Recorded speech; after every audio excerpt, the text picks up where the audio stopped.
So, my personal thoughts about skills versus attitude for interpreters are that interpreters must have the proper skills and the best attitudes for all assignments. Um, Skills for interpreters include fluency in sign language, having knowledge of the topic being interpreted, being flexible in different situations, and having knowledge of the deaf and hard of hearing community. Um, an interpreter's attitude should always be professional, honest, friendly, respectful, always towards the consumer. I feel like a restaurant server and an interpreter's rules that they should follow are almost the same.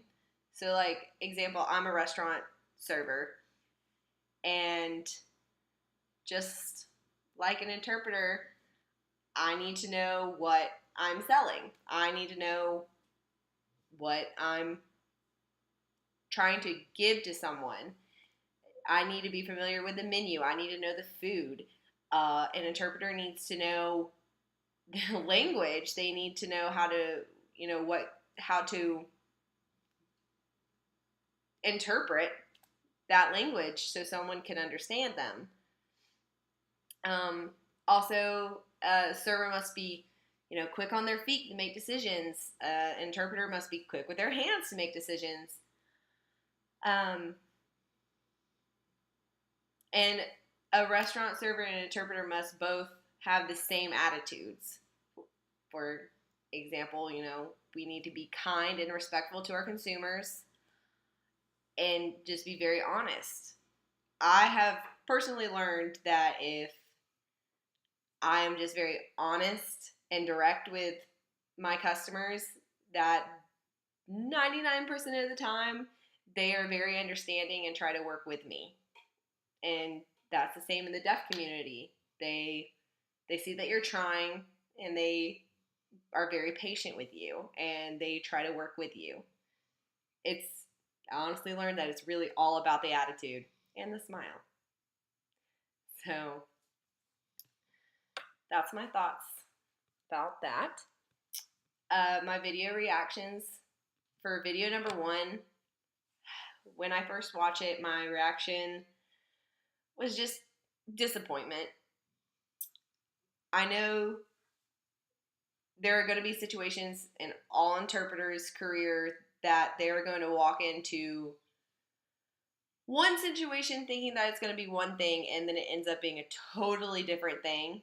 I know that's going to happen to all of us, but I feel that's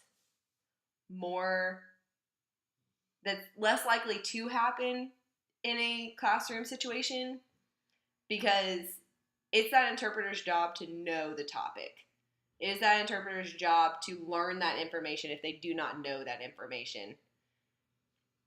And if they don't know the topic of what's being taught in class, then it's their responsibility to message the teacher and ask for a lesson plan or ask for just a PowerPoint or a laid out script, something by the professor or the teacher to give them so they are prepared.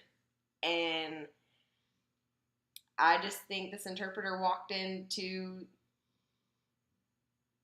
something they never should have. They were extremely ill prepared for, and that they should have never been in that situation. They also handled it very wrong. Just the fact that she, simply, that was rude. That was just so rude. She needed to call for a different interpreter or ask for a team for someone to help her. If she felt like she was in over her head and she just wanted to give up, then she needed someone there to help her. It was just very unprofessional and very rude. The next video number 2.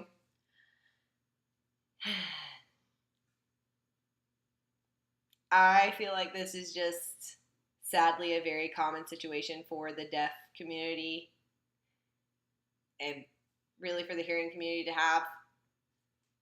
Um, I think sometimes interpreters, it's easy to forget that we're not only trying to please our deaf consumer, but our hearing consumer too. So, sometimes we're always focused on the deaf consumer that we're really not trying to really impress or not, maybe not impress, but not really thinking, not really focusing as much on the hearing person. And I, we're going to have very ill experienced people that are just there for a job and not really care about that type of situation. And, once again, interpreters should always be professional and respectful to both consumers. I also read a few comments on her page below her video, and one man suggested that she should keep a log or just keep watch for the interpreter's ID number, so that way if the situation happens again or if she's not satisfied with the interpretation or the call, she could report them. And that's one way to how to deal with it. So, and video 3.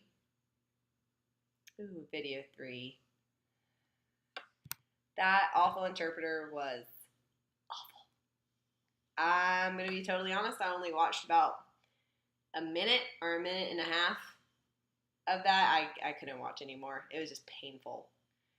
The first thing I realized or I noticed is that interpreter was wearing 2 different colors that did not contrast with her skin. She's wearing light colors. Also, she had her nails very prettied and done with a French tip, plus a nice watch, big watch to go on her wrist.